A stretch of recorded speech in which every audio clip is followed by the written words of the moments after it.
Students, today we are going to learn share issued at premium, default in allotment, default in call, share forfeiture and reissue. Once again, share issued at premium, default in allotment, default in call, share forfeiture and reissue. Very important sum.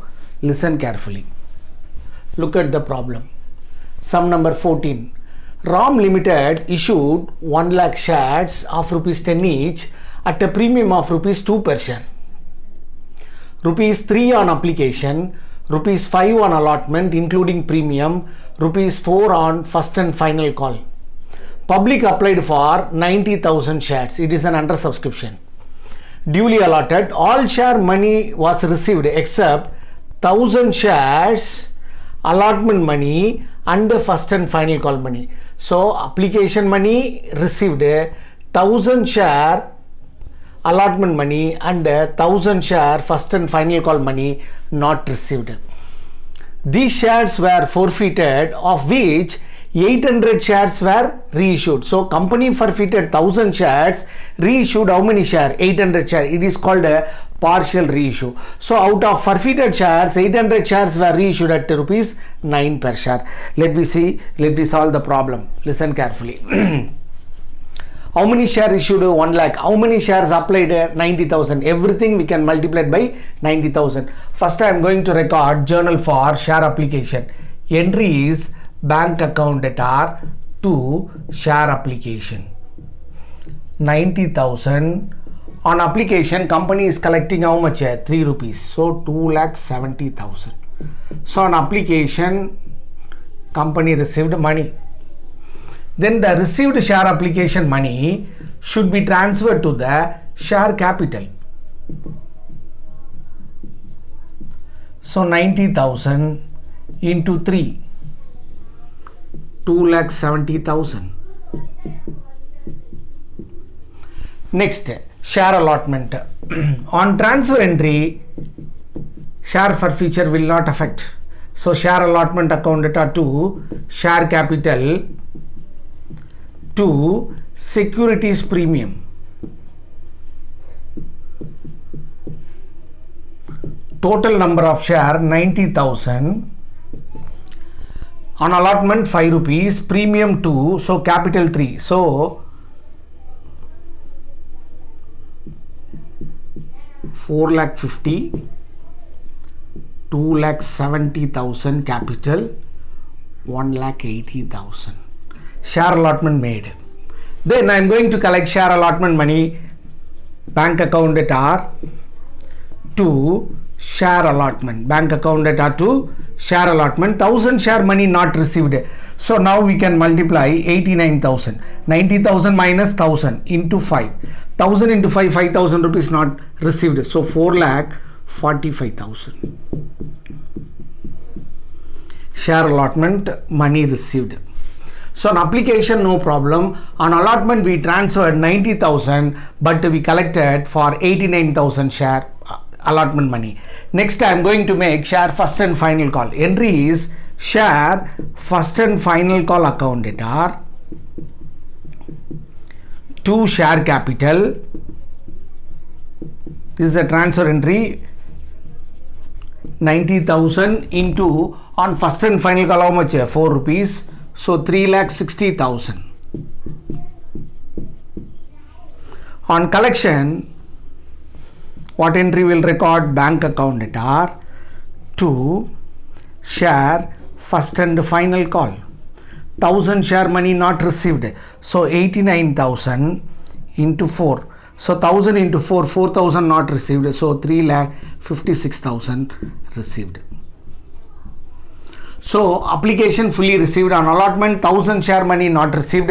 On first and final call also 1,000 share money not received. Now I am going to forfeit the shares. On forfeiture, share capital should be debited. Share capital should be debited. Why? On issue of share capital credited. On forfeiture, share capital should be debited. It is coming back to the company. How many share I am going to forfeit? 1,000 share into called up value. Shares are forfeited after final call, so we can write the face value. So 10,000 rupees. Then, since the shareholder did not paid the share allotment money, we have to cancel the security premium also. So security premium should be debited. Securities premium should be debited. How many shares security premium should have been cancelled? 1000 shares. So security premium how much? 2 rupees.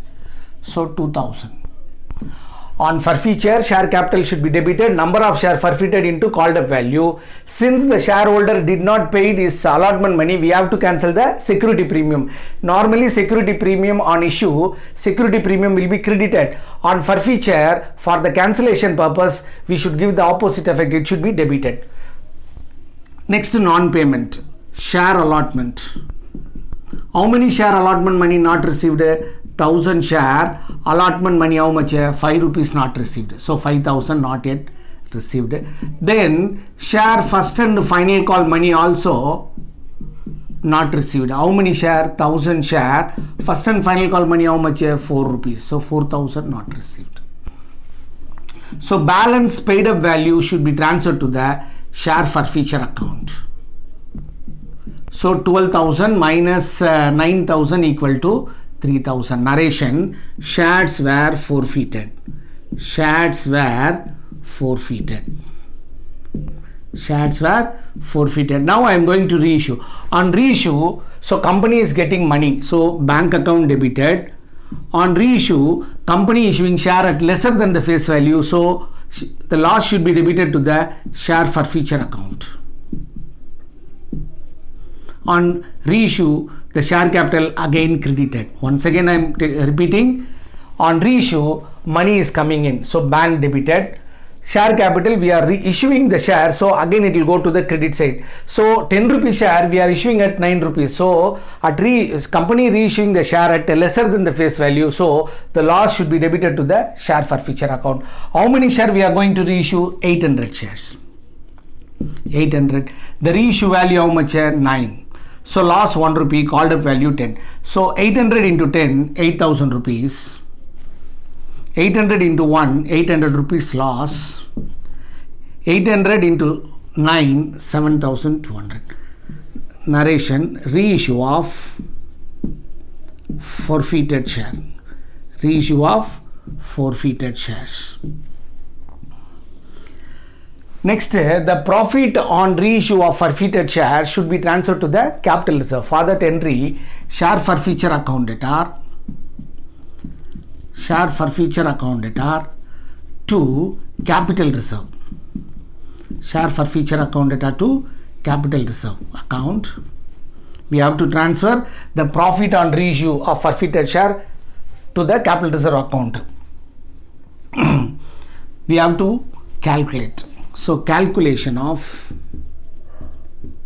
capital reserve. Calculation of capital reserve. When we should calculate capital reserve? Here the company forfeited 1000 shares, reissued 800 shares. So forfeited more number of shares, reissued less number. Then only we should calculate capital reserve separately. Or else we can deduct 800 share forfeiture loss with the share forfeiture profit. Here company forfeited more number of shares, reissued less number of shares. This we called partial reissue. This we called partial reissue of forfeited shares. So in that case we have to calculate the capital reserve. It is very simple. So on forfeiture, company earned profit how much? 3000 rupees company earned profit. On forfeiture of how many shares? 1000 shares. We have to calculate profit of 800 shares. Listen, 300 rupees profit on forfeiture of 1000 shares. So 3000 divided by 1000, we have to calculate profit for 800 shares. 3 8s are 2000. So now we calculated the profit of 800 shares. So 3000 rupees profit for 1000 shares. So we have to calculate profit of 800 shares. So profit earned on forfeiture divided by number of share forfeited into reissued share number. We'll get 2400, of which reissue share loss how much? 800. Reissue loss of 800 share. Reissue loss of 800 share how much? 800 rupees. So we gained how much? 1600. That is called capital reserve. So profit on reissue of forfeited shares transferred to the capital reserve. Students, listen carefully. In this case, share issued at premium, default in allotment, call, forfeiture and reissue. Then one more new item we learned that we called a partial reissue. What is partial reissue? We forfeited 1000 shares, reissued less number of 800 share, less number of share. This we called partial reissue. In partial reissue, we have to calculate separately that capital reserve. How we can calculate? We earned profit how much? Share forfeiture profit how much? 3000. 3000 rupees profit on forfeiture of 1000 share. So 3000 divided by 1000 share.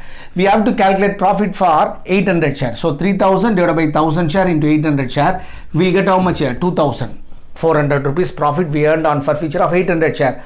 On 800 share, we incurred loss of how much? 800 rupees. That should be deducted. The net value should be recorded as a capital reserve. Students, we completed this problem. In next class, we'll solve different problem. Till that, bye and thank you.